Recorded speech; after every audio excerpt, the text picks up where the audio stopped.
Meanwhile, the children of the privileged are getting an infinitely richer meal during those early years. Now, you may wonder how I know, because I spend so much time with poor people, with poor children. But I know rich people. You know, they can't fool me. I grew up in privilege. Some of my Harvard classmates are very wealthy, powerful people.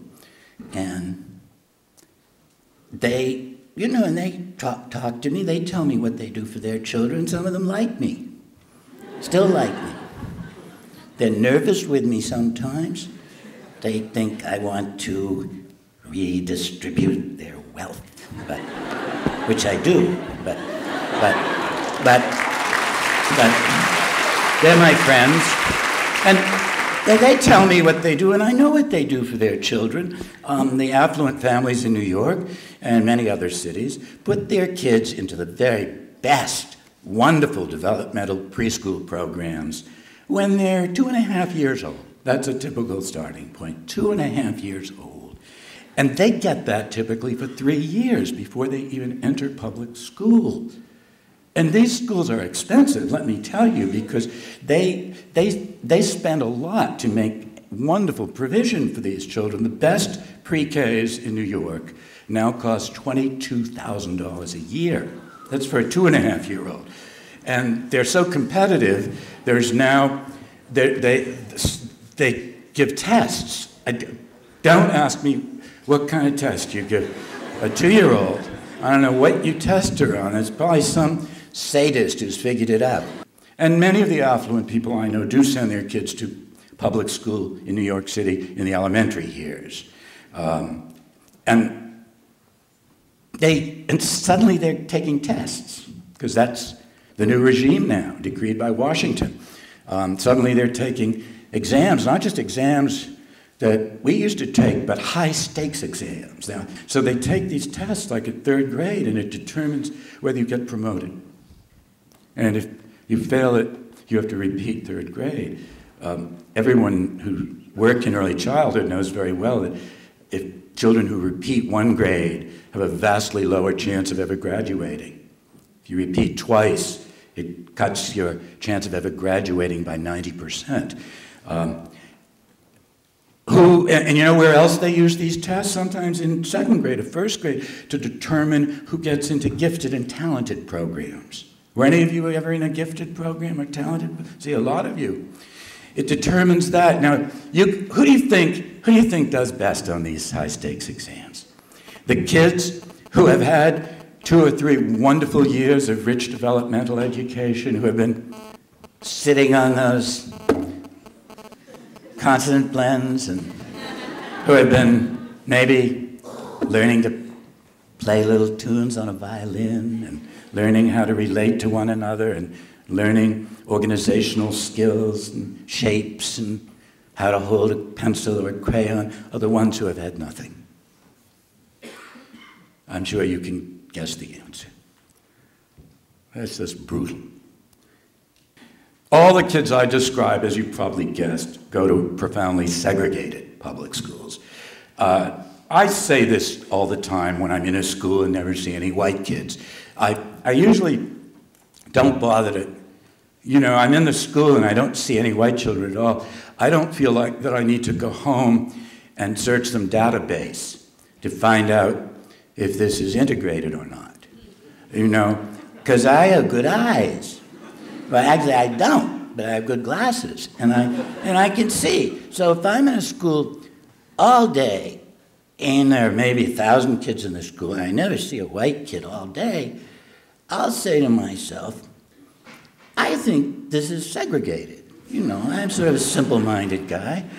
4 years ago, when my last book went to press, there were 11,000 children in this little sub-district of the New York public schools, the elementary and middle schools. 11,000 children in the schools in that neighborhood. Of those 11,000, exactly 26 were white children. 26. Not 2,600, 26 children. Now it's 22. But let's stick with 26 to be optimistic.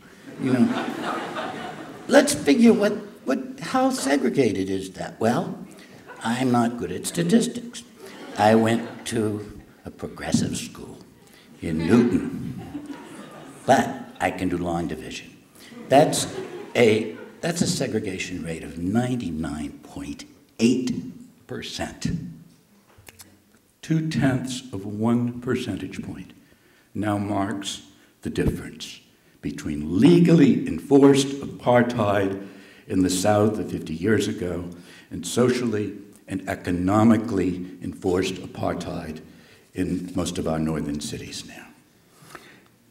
You go into almost any school in the South Bronx, 99.8% black and Hispanic.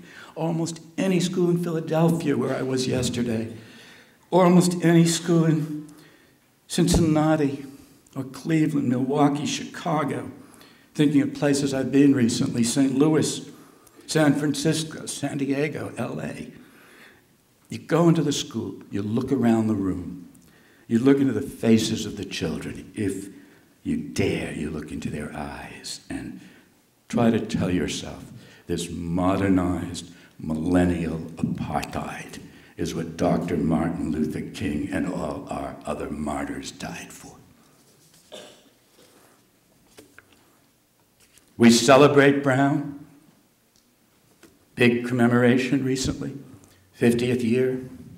But in a very real sense, we've ripped apart the legacy of Brown. It's been virtually dismantled by the federal courts during the past 10 years. In a very real sense, we've gone back to Plessy. Separate but equal, 1896. But we haven't even yet lived up to Plessy. The schools are separate, but nobody who sees these schools would argue that they're equal. 4 years ago, when I was finishing my last book, most recent book, I looked at what we spend for children in New York compared to children in the suburbs. At that point, New York City was spending about $8,000 for each little kid I knew in the South Bronx. That's all the money available to the school from city, state, pittance of federal funds. $8,000 per pupil. Have any of you read my recent book, Ordinary Resurrections, which, I'm glad some of you have, which is about some of these kids. So you've met, like, Pineapple, this lovely little girl who bosses me around all the time. There's a plump little girl who was about 7, it was 5 when I met her, who just, started ordering me around right from the start. And I always obeyed her, because there's something strangely authoritative about her. And so, picture little Pineapple, in her sort of glorious, charming energy and all her promise. $8,000 for her education each year. You lift her up in your grown-up arms, you plunk her down, simply in an average suburb of New York, not a particularly wealthy one. She'd be getting $12,000 put into her public education every year. You lift her up in your good and capable grown-up arms, and you plunk her down in one of the wealthiest white suburbs out there on Long Island, a district like Manhasset or Great Neck. She'd be getting $18,000 put into her public education every single year. $8,000 in the South Bronx, $18,000 out there in the most affluent white suburbs.